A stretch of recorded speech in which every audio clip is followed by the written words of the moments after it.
Amara was the kind of woman people trusted easily. She grew up in Enugu, raised with values of hard work and respect. Everyone in her neighborhood knew her as the girl who helped others without expecting anything in return. Life had never been easy, but she carried herself with quiet strength. When she married Chike, the only son of Chief Obinna, many thought it was a fairy tale, love across social lines. But from the start, the marriage carried a shadow. Chief Obinna, a wealthy businessman, saw Amara as beneath his son. To him, she was a girl from a modest family who didn't belong in their world of polished cars, sprawling mansions, and endless influence.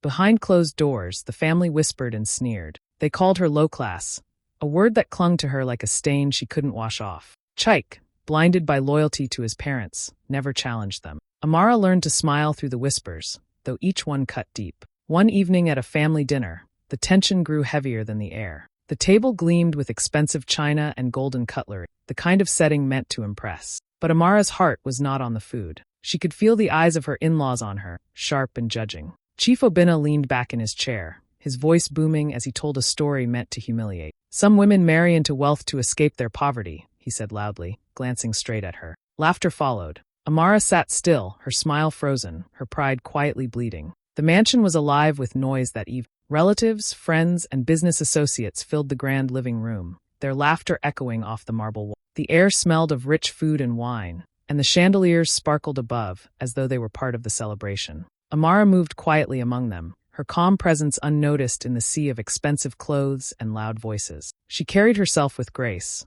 though she knew every step she took was being watched and judged. When dinner was served, everyone gathered at the long polished table. The clinking of glasses and the chatter of cousins created a lively scene. Amara sat beside Chike, her husband, hoping for just one night of peace, one night where she wouldn't feel like an outsider. But Chief Obinna had other plans. He thrived on attention, and as the laughter quieted down, he cleared his throat, his deep voice cutting through the room. "You know," he began, his eyes settling on Amara, "in this world, some people work hard to make a name for themselves. Others, well, they beg their way into comfort." His lips curved into a mocking smile as he gestured toward her. "Like this one here, a beggar who married for money." The room froze.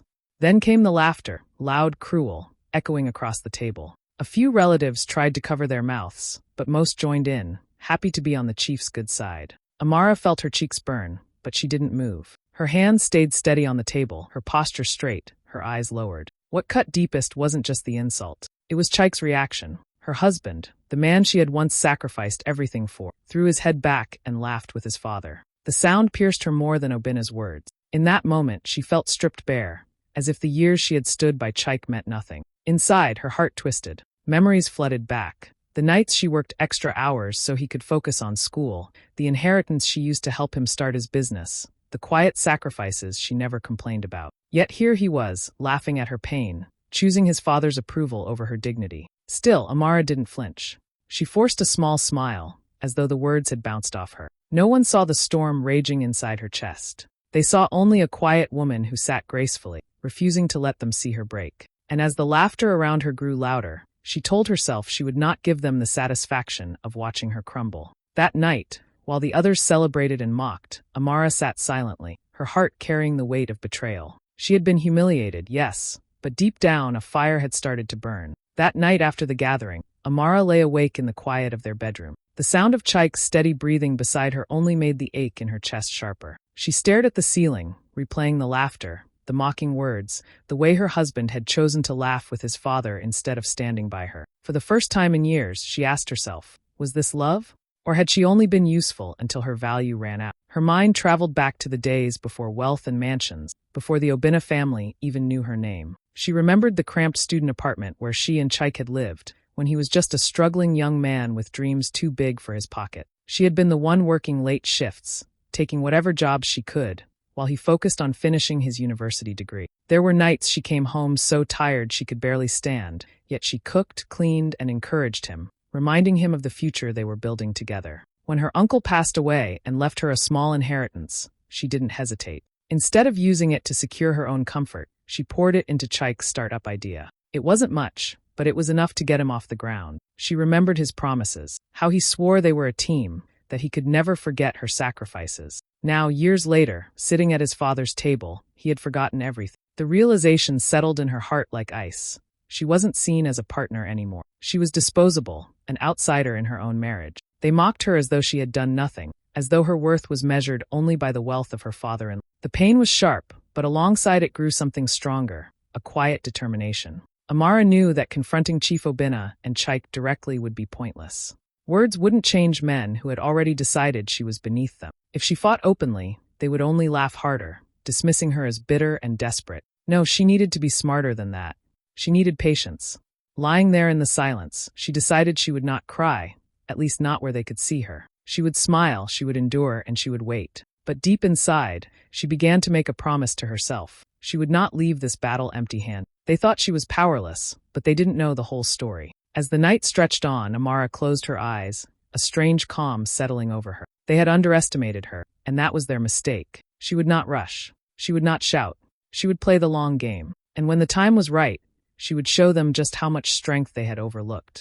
Amara often thought about her late uncle, the man who had been more of a father to her than anyone else. He was a lawyer, sharp-minded and cautious, the kind of man who believed in preparing for storms even on sunny days. Before he passed away, he sat her down and gave her advice that never left her. Never put all your trust in promises, he had told her. Put some trust in paper. Paper does not forget.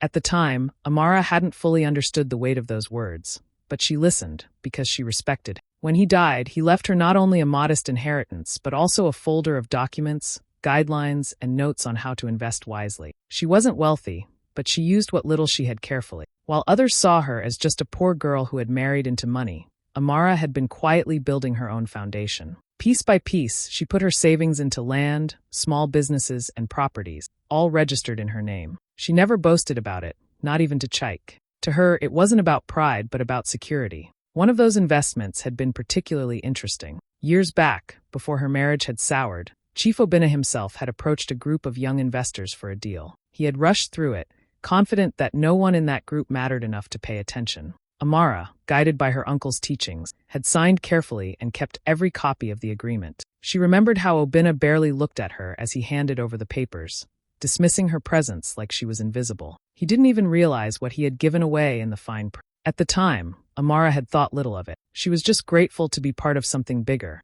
a chance to grow her investment. But years later, sitting alone and remembering the sting of her father-in-law's insults, she dug out those papers. As her eyes scanned the lines, her heart began to race. There it was, clear, legal, and undeniable. In his arrogance, Chief Obinna had signed over the deed of one of his prized properties as part of the rushed investment contract. Her hands trembled as she closed the folder. Suddenly, her uncle's words rang louder in her mind. Paper does not forget. She realized then that she had something more powerful than anger, more powerful than tears. She had a secret weapon hidden in plain sight, a weapon her in-laws would never expect. For so long, they had called her weak, unworthy, low class. They had laughed at her silence, mistaking it for defeat. But Amara knew better now. Her silence wasn't weakness, it was strategy. And with the documents in her hand, she finally saw the path ahead. This wasn't just about surviving anymore. This was about reclaiming her dignity, one signature at a time. The weeks that followed were heavy for Amara. Chike, the man she once believed was her partner in everything, began to change before her eyes. His father's voice seemed to echo in his words, his actions, even in the way he looked at her. Where he used to see a wife who had stood by him, now he saw what Chief Obinna had painted her to be, unworthy. The first time he said it, it was quiet, almost under his breath during an argument. But as the days passed, the word grew louder, harsher, until it became his favorite weapon. "Do you even know your place here?" he snapped one evening. "Without my family's name, you are nothing." Nothing, Amara. She swallowed her pain and kept her face calm, though inside her heart bled. Each insult from her husband reminded her of just how far they had drifted apart. He no longer held her hand, no longer looked at her with warmth. Instead, he treated her like someone who had overstayed her welcome. And then came the cruel hints. He would leave papers scattered on the table, divorce forms partially filled. He spoke of moving on, of finding someone better. The confidence in his tone stung most. He truly believed she would walk away empty-handed, powerless, forgotten. Chief Obinna only made things worse. He seemed to enjoy breaking her spirit piece by piece. In front of neighbors and visitors, he mocked her without shame. "This girl thinks she's one of us," he would say with a smirk. "But we all know where she came from. You can wash a beggar, but the dirt never leaves." The neighbors would laugh nervously, some looking away, others joining in. Each time, Amara stood tall, refusing to let tears betray her. But behind her silence was calculation. She had learned long ago that reacting with anger only fed their pride. So instead, she listened. She watched. She noted the cruel words, the threats, the carelessness with which they spoke. She began keeping records, photos, copies of documents, even recordings of conversations. Slowly, quietly, she built a collection of truths that would one day speak louder than their lies.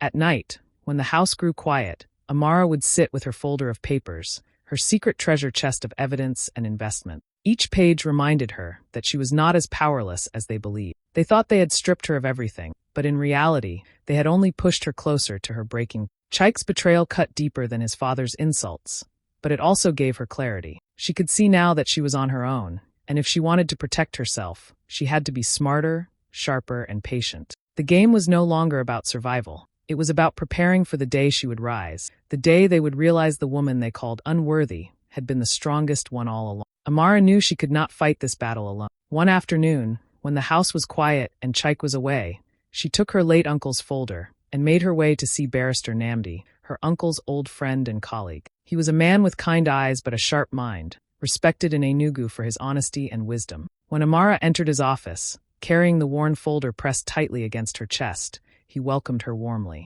She laid the documents on his desk and explained everything: her uncle's advice, the insults from her in-laws, the years of quiet suffering, and how she had come across the papers again. Namdi listened carefully, nodding, his fingers tracing the edges of the contracts as though they were old secrets waiting to be uncovered. "Your uncle was a wise man," he said softly. "He prepared you for this moment, though you may not have known it." As he read through the documents, Amara sat nervously, her heart pounding. She wondered if she had been foolish to hope. But then, halfway through one contract, Namdi paused. His eyes widened slightly, and he adjusted his glasses. He read the section again, slower this time, before looking up at her. "Do you know what this means, Amara?"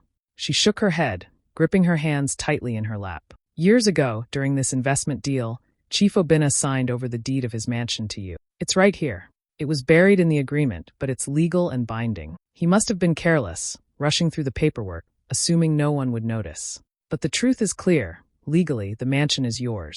Amara's breath caught in her throat. The very house where she had been mocked, insulted, and treated like an outsider now legally belonged to her. The thought was overwhelming. For a moment, she didn't know whether to laugh or cry. Namdi leaned back in his chair, studying her with a steady gaze. "This is your chance, Amara, but we must be careful. Men like Chief Obinna believe they are untouchable. He will fight this, deny it, try to crush you. But the law is on your side. If we prepare well, the court will have no choice but to recognize you as the rightful owner." For the first time in a long while, hope surged in Amara's chest. She wasn't powerless anymore. She had a weapon stronger than insults or pride. She had the law. Together, they outlined their plan. They would gather every necessary document, prepare for every argument, and walk into that courtroom not as a woman begging for acceptance, but as the rightful owner demanding justice. As Amara left the office that evening, the sun dipped low in the sky, painting the streets in gold. She held her folder tighter, her steps steadier. The same people who had laughed at her humiliation would soon watch her rise. And this time, she would not hide her strength. The day finally came, and the news spread like wildfire. Amara had taken Chief Obinna to court. The same woman they had mocked as weak, the same wife they expected to leave in silence, had filed a case demanding her rightful ownership of the mansion. The Obinna family was stunned. Relatives whispered in disbelief, neighbors gossiped, and even Chike stared at her as if he no longer recognized the woman he had once called his wife. Chief Obinna, however, was not shaken. He walked into the courtroom in his flowing agbada, his head held high, a smirk plastered on his face. To him, it was a joke. He whispered loudly to those around him, "This one? Suing me? A woman like her has no chance. The judge will laugh her out of the room." His arrogance filled the air, but Amara sat quietly, dressed in a simple gown, her posture calm, her expression steady. She wasn't there for show. She was there for justice. When the hearing began, Barrister Namdi stood with confidence, his voice firm yet calm. He laid out the story piece by piece, explaining how years ago, in his haste, Chief Obinna had signed an investment deal without carefully reviewing the document. Then came the moment everyone was waiting for. Namdi presented the signed contract and the deed attached to it. He walked the judge through the fine print, highlighting the section where the mansion had been transferred legally to Amara's name. At first, the courtroom was quiet, people straining to catch every word. Then gasps filled the room as the reality sank in. The contract was real. The signature was Chief Obinna's. The mansion legally belonged to Amara. Chief Obinna shot up from his seat, his voice thundering. "Lies! All lies! That woman tricked me. I would never give her my house. He pointed at Amara, his face red with rage. She is nothing. She cannot own what is mine. But the judge silenced him with a sharp bang of the gavel. Sit down, Chief Obinna. The documents are valid. The court does not deal in pride, it deals in facts. The words struck like a hammer. Chike sat frozen, unable to meet his wife's eyes. The family members shifted uncomfortably, whispering in shock. The woman they had ridiculed for years had just turned the tables in the most public way possible. Amara did not gloat. She sat with quiet strength, her hands folded neatly on her lap, as the judge read out the ruling. The mansion and all related assets were, by law, her property. In that moment, the courtroom felt heavy with silence. For once, it was not Amara's dignity being laughed at. It was Chief Obinna's pride being stripped away. And everyone knew it. Chief Obinna had never known the taste of defeat. All his life, people bowed to his wealth, his power, and his sharp tongue. But in that courtroom, with the judge's gavel still echoing, he looked smaller than anyone had ever seen him. His face tightened, his voice rose, and he tried to protest. This cannot stand. That house is mine. Do you know who I am? He shouted, his words dripping with rage. He pounded his chest and pointed at Amara as if his fury could erase the black and white words written in the document. She tricked me, she deceived me. I will not allow it. The judge, stern and unmoved, leaned forward and spoke with authority. Chief Obinna, sit down. This court deals in facts, not ego. The evidence is clear. You signed the deed yourself. You may be a man of wealth, but even you are bound by the law. The gavel struck again, silencing the once mighty chief. The courtroom, which moments ago buzzed with whispers, now seemed to hold its breath. Chief Obinna's eyes darted around the room, searching for support, but all he saw were faces stunned into silence. Even those who once laughed with him now looked away, unwilling to share in his humiliation. Chike sat rigid in his chair, his mouth slightly open. He could hardly process what was unfolding before. The woman he had called unworthy, the wife he had allowed his father to insult, had just turned everything upside down. His disbelief was plain. How had he missed the strength she carried all this time? His hands trembled as he tried to reconcile the woman sitting calmly before the judge with the woman he had mocked in his own home. The ruling was final. The judge's voice rang clear. This court recognizes Amara as the rightful owner of the mansion and all assets tied to the disputed agreement.